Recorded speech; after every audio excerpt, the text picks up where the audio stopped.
दोस्तों, नीट छात्रा का मामला 24 दिन हो गया, कोई रिजल्ट नहीं आया। एफएसएल की रिपोर्ट आई, एसआईटी की जांच हुई, रिपोर्ट के आधार पर कितने लोगों का डीएनए मिला, इसका कोई भी औपचारिक सार्वजनिक कुछ भी रिपोर्ट नहीं किया गया। इस पूरे मामले को लेकर पीड़िता के परिजन कल डीजीपी से मिले और डीजीपी से मिलने के बाद पीड़िता के परिजन बहुत खुश नहीं थे।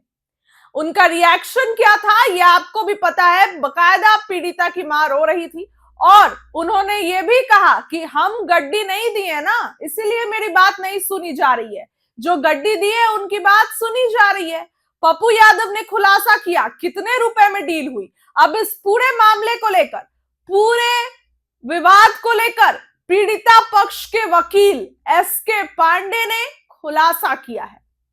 पीड़िता पक्ष के वकील ने बताया, जो परिजन थे उन लोगों ने उनको बताया कि सम्राट चौधरी की पुलिस, डीजीपी जो है उन पर दबाव बना रही थी, पीड़िता के मां बाप पे दबाव बना रही थी। आप मान लीजिए कि आपकी बच्ची के साथ गंदा काम और हत्या नहीं हुआ है, आपकी बच्ची ने सुसाइड किया है, आप मान लीजिए। ये डीजीपी ये बता रहे थे, ये दबाव बना रहे थे। इस पूरे मामले को लेकर अब विवाद बढ़ता जा रहा है। देखिए, सम्राट चौधरी की पुलिस से कुछ भी नहीं हुआ और इसलिए ये जांच सीबीआई को सौंपी गई।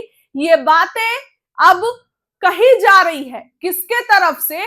तो तमाम लोगों के तरफ से। देखिए, कल सुबह सुबह सम्राट चौधरी ने ये ट्वीट किया कि अब ये पूरा मामला सीबीआई को सौंपा जा रहा है। उस पूरे मामले में क्या निकल कर आएगा ये देखने वाली बात होगी। लेकिन ऐसे में अब एसके पांडे ने तमाम बातें कही। उन्होंने कहा कि साक्ष्य मिटाने की कोशिश हुई है और अगर साक्ष्य सबूत ही नहीं रहे तो सीबीआई क्या कर लेगी। उन्होंने कहा कि बिहार सरकार अपनी जिम्मेदारी से भाग रही है और किसी को बचाने की कोशिश हो रही है।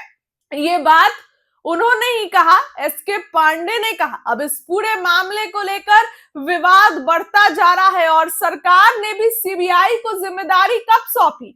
जब बजट सत्र शुरू होने में कुछ घंटे थे, तब सीबीआई को जिम्मेदारी सौंपी गई। देखिए, परसों से बजट सत्र है और विपक्ष की, भले ही विपक्ष की संख्या कम हो, लेकिन बिहार में इस बार मुद्दे ज्यादा है। चाहे बच्चियों के साथ गंदा काम, अपराध, लूट, डकैती, ये सब इस बार विपक्ष मुद्दा बनाकर सरकार को घेरने जा रहा है और सरकार से सवाल करने जा रहा है। ऐसे में सीबीआई को ये जांच सौंपी गई और तेजस्वी यादव ने भी इस पूरे मामले पर कह दिया है कि इनसे कुछ नहीं होगा, ये डींग हाँकते हैं। चुनाव के समय जंगल राज करके भुनाया गया और अब क्या हो रहा है?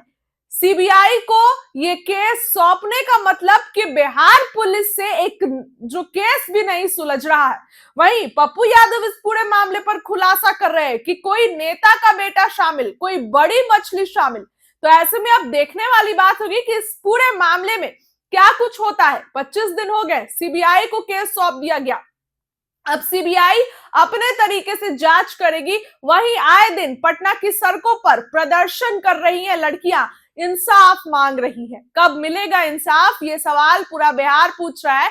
लेकिन ये परिजन चक्कर काट रहे हैं उधर से डीजीपी के घर से सम्राट चौधरी के घर, लेकिन मामला सुलझ नहीं रहा है। अब देखने वाली बात होगी कि इस पूरे मामले पर क्या होता है। लेकिन विपक्ष इस बजट सत्र में पूरे मामले को लेकर सवाल करने वाला है और विपक्ष ने कह दिया है कि अगर मेरे बातों का जवाब नहीं मिला तो सदन की कार्यवाही नहीं चलने देंगे।